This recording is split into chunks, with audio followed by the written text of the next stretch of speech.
Hey everyone, John Chow here from johnchow.com, and welcome to another John Chow screencast. In this screencast, I want to do a little follow-up on the blog post I made yesterday about getting a new car.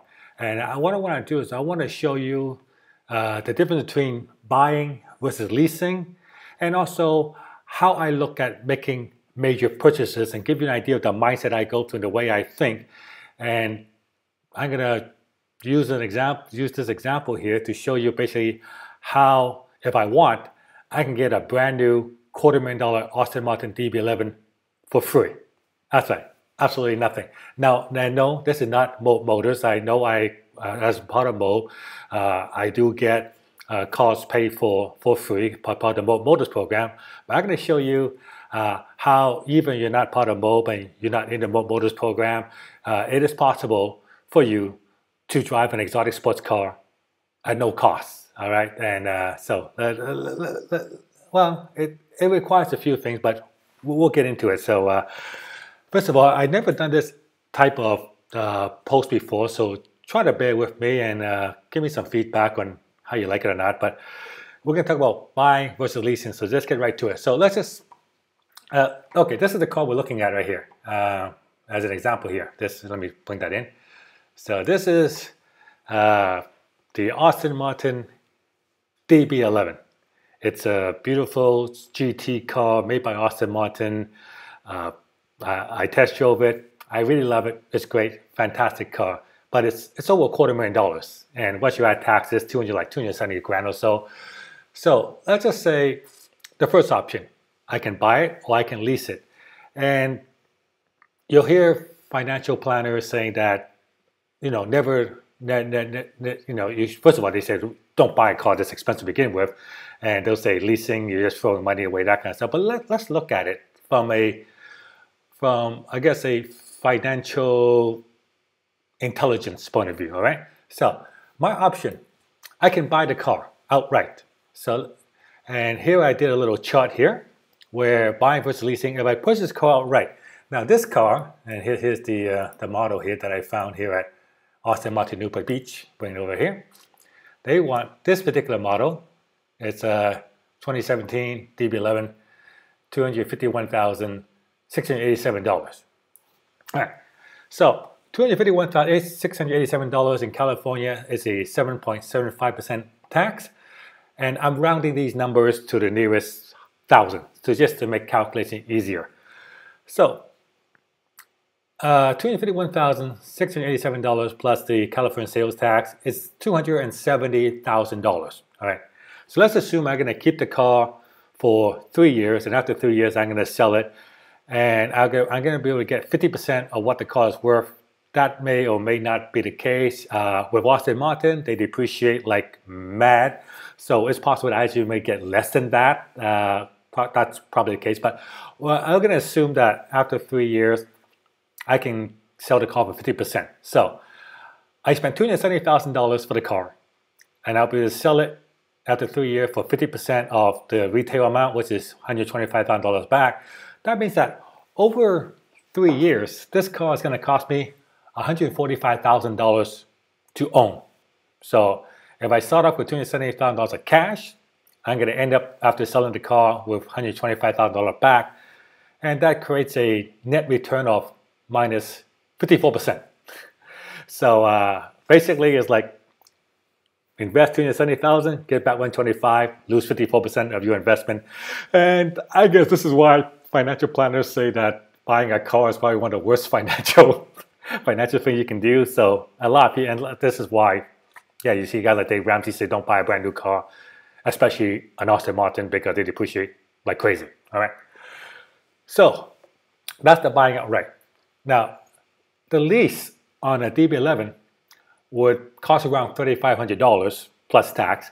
And if you look at that, over 3 years, $3,500 plus tax, over 3 years, plus the capital pay down, you're paying about $150,000 over 3 years to lease the Austin. And so if you look at leasing versus buying, like in this case, cost of ownership, $145,000 with if you get 50%, and it'll cost you about $150,000 for the lease and stuff. So you're pretty much about the same between buying versus leasing. There's no great deal in that. However, once in a while, car manufacturers put on special leases to move certain models that they need to get rid of. And right now, Aston Martin, to make way for their 2018 DB11, they still have some 2017 DB11 sitting on their lots, and they need to move them. So Austin right now has special lease deals on these cars. And right now, let me bring it back right here. You notice here, normally this car leases for $3,500 a month. But because it's 2017, it's still brand new, and there's no difference between the 2017 and 2018. There's actually no changes at all. Right? But because it is 2017, you can now lease this car right now for $1,988 plus tax. So $2,000 plus tax instead of $3,500. Now that is a significant savings. So this lease is being subsidized by Aston Martin just to get rid of all the remaining 2017 models on the lot. And there's still quite a few of them. And like I said, the Aston Martin Newport Beach here has, I believe, still 5 available. Right, so you can get that. So let's look at it from a leasing standpoint using that number. All right. So special lease deal. So my opening cash balance is $270,000. That's if I were to buy the car, I would need that much in cash. Right. So out of that, I have to give $15,000 down payment as a capital pay down to get the lease. So we take that, that's paid up front. So we have to remove that from the $270,000, and the lease at $1,988 times 36 months plus taxes works out to, like I said, I'm rounding it to the nearest $1,000, $77,000. That means the cost of ownership for a DB11, 2017 DB11, brand new, just still on the lot, comes to $92,000. So over the life of the lease, you would have paid $92,000. That gives you an ending cash balance of $178,000 for a net return of minus 54%.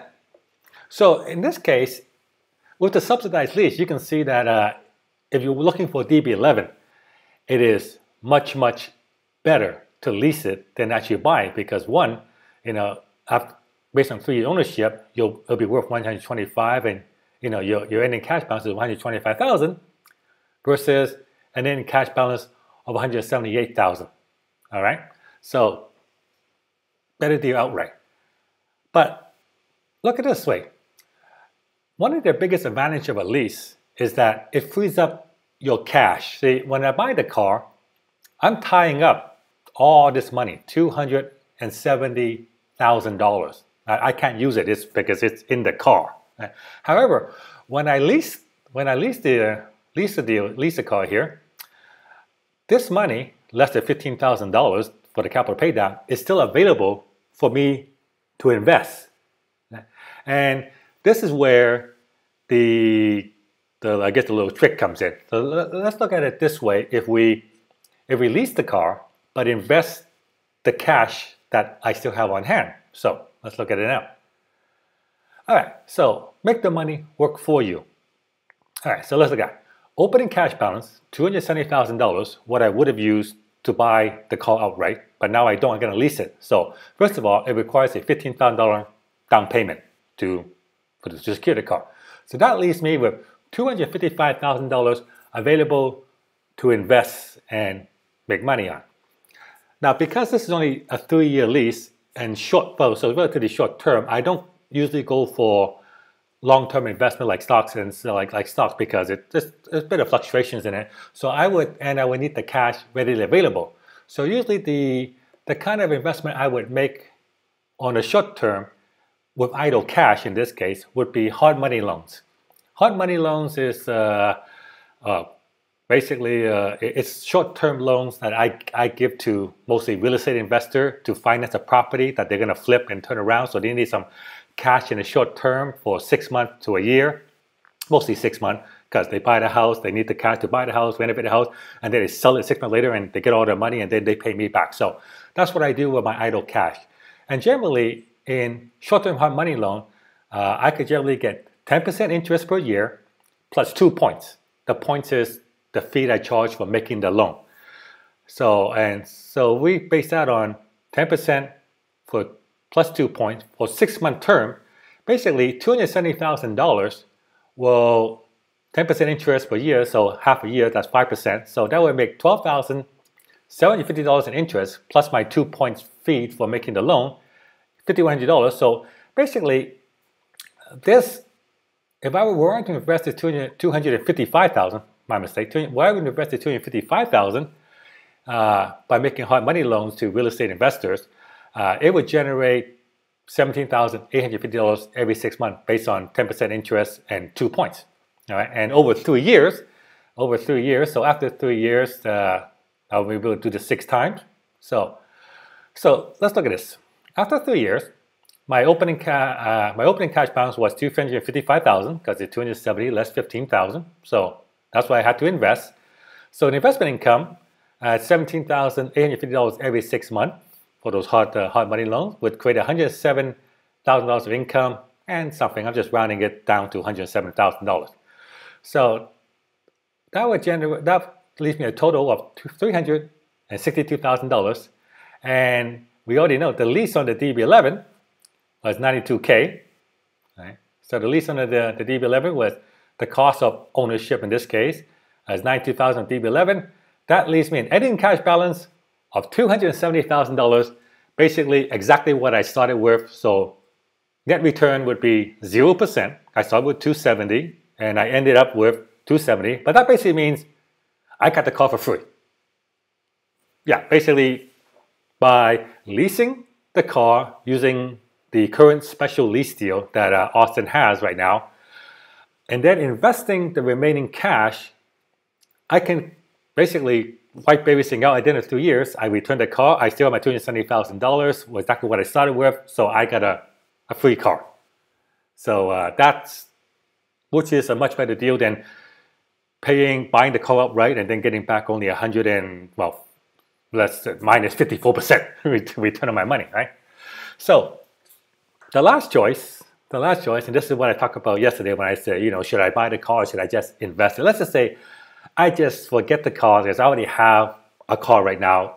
Will be an additional car, and do I really need it? So let's just say I'm just going to invest the entire $270,000. Now, if I can do that, this will be for long term. I would not be doing hard money loans. I would put it into a stocks, and in this case, I'll probably put it in Tesla. All right, so let's work on that. So invest all the money. So opening cash balance of $270,000. And right now, assuming I'm just going to put it into Tesla. All right.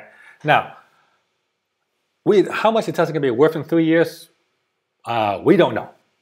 But we do have an idea because, let me see if I can pull up this little thing here. Where did it go? Oh, here you go. This right here is Elon Musk's new compensation plan.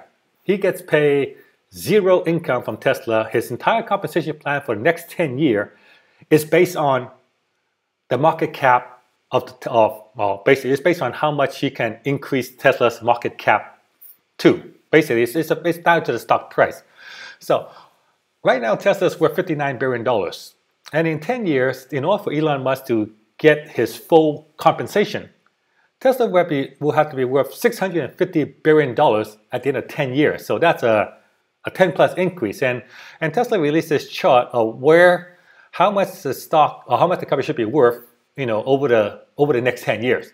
And based on this, within the next 3 years, in order for Elon to get his full stock compensation to be vested, Tesla must be worth $200 billion in the next 3 years. So, assuming Elon can actually pull this off and maintain this trajectory for the company. So currently, Tesla's worth $59 billion as today. And actually, I did check it. That's exactly what it's worth right now. Okay, so currently here, Tesla is trading at $352, and the company is right now worth market cap $59.32 billion. So yeah, $59 billion. That's what it's worth right now. So in 3 years, in order for Elon to make this company worth 150 burn? Did I do something? I thought it was 200 burn. Let me check that compensation chart again. Oh, 150 burn. Yeah, 150. Yeah, oh, what? Yeah, 3 year, 150, 200 burn dollar. I am, yeah, 150 to 250 burn, 200 burn dollar. I am erring on the side of caution here. So let's just say in 3 years, the market cap is going to be 150 billion dollars. So that basically, that's a 254% increase. Now, based on that, $270,000 invested in Tesla today in 3 years should be worth $686,000. Will that happen? Maybe, maybe not. Who knows?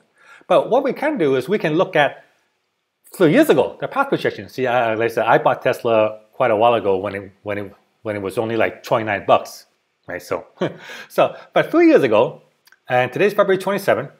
3 years ago, Tesla was selling for $185 a share. Today, right now, it's $350. Well, $350. 350 right? So that's 190% return over the last 3 years. Now, with the new Model 3 and everything, do you think it's possible for Elon and Tesla to increase the stock price by 250% in the next 3 years?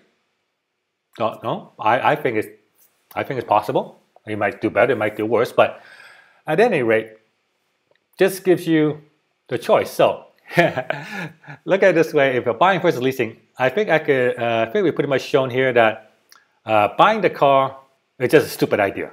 I mean, buying it outright, you're tying up $270,000, and you're only going to get back 125 grand. So you're going to lose 54% of your money, And versus leasing it and investing the difference.